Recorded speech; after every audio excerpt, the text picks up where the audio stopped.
Tabletop Spotlight, brought to you by Dragon's Lair Comics and Fantasy.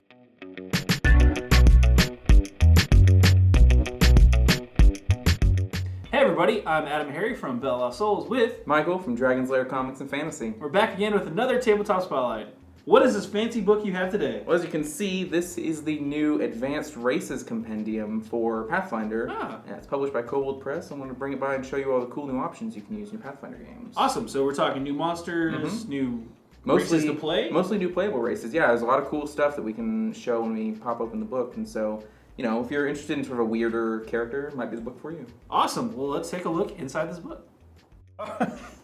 Let's take a look real fast in the Advanced Races Compendium here. Yes. Flip it over real nice quick. And fancy. What's the Love back? the art on the front, by the way. We Very were just cool. talking about the Centaur Centaur. man here. We're not going to get into it now, but I like his shirt, no pants on. Yeah, kind of. Something like but that. you can see sort of the basic description and the races that are in it back here. So Pretty cool. interesting. Yeah, nice little art. So let's pop. It looks pretty well done from the cover. What I also like is that the spine here looks kind of like your average Pathfinder supplement. It does, yeah. So it won't stick out too much on your shelf, basically. Cool. But we can get to the table of contents here. Wow. Oh, yeah. Let's count these races real quick. So, 1, 2, 3, 4, 5. Wait, that's the same one. 5, 6, 7, 8, 9, 10, 11, 12, 13, 14, 15. 16, 17, 18, 19, 20, 21, and some extra stuff here at the end. So quite a few races. Yeah, that's a ton of basically. stuff. If you wanna really change up your characters, or if you're trying to make a weird game with non-humanoid characters and stuff well, like that. Well, they do have humanoid, but yeah. Yeah, non-human, I guess. Yeah, some weird stuff you can play as. Lizard folk, of course, minotaurs. Yeah. It's cool that they have those options, because those aren't in the core books. Yeah. And I think playing a Minotaur would be really fun. Yeah, and I mean, there's some of this stuff that's in other games, like Tieflings, of course, Sure. are a staple of things like D&D, but it might be a new interpretation of it from a secondary You company. got Drow and a couple other big ones too. So let's take a look just at one of these race sections in particular. How about Dampier? Dampier, yeah. What All page right, is let's that do on? it. 58. Let's skip over. That's 85. That's not what we want. That's the upside down. That's Yeah. what happens when we do these. That's what happens when we try to read.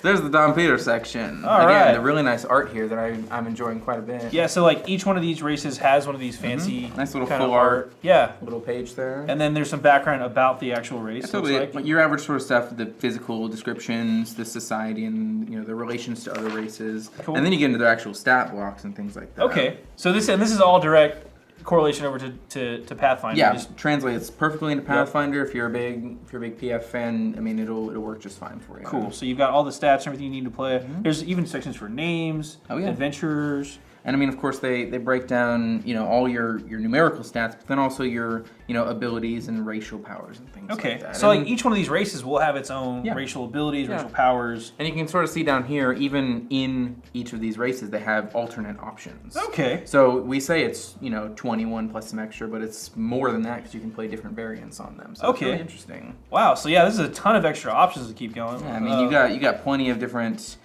class options here and different character archetypes. Again, some more really nice art here. Okay. So all sorts of stuff. I mean, So but this is a lot of text too. Just want to point out, like, they crammed in a lot of text. There's some cool art. But they do. They devote a lot of stuff. What I really actually enjoy here is that they have specific feats for each of these races. Oh, so if you're interested in taking feats and you want to play this weird race, there's specific stuff here that you can use. And even equipment, like specific, like Dampiers would bring. Yeah, magic items over here, this Dagger of the Accursed and all that stuff. Okay. So it's really interesting, and then you've got even spells. Spells, of course, and they, like I said, they devote a lot of space to each of these options. That's nice that they have the spells too, because even if you're not playing a Dampier character or a Gnoll or Kobold or whatever, they may have racial spells that maybe the wizard can learn eventually in your campaign. This is also great for GMs if you wanted to have an NPC of this race. Oh yeah. Because then you've got all their spells that your players may not know about. Awesome. So you've got a little something behind the back pocket you can pull out on them.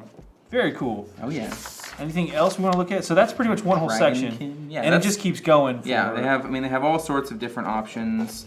There's different things. Kobolds. Yeah. Everybody loves kobolds. Yeah. You're either fighting kobolds or you are a kobold, pretty much. I think kobolds are probably point. the number one most killed enemy in fantasy RPGs. I think every game of D&D or Pathfinder I've started with, we ran into kobolds either the first or second adventure. It's kobolds or skeletons, I think. It's true, yeah. Kobolds or skeletons. Or skeletons of the dead kobolds. Yeah, I've seen that before too.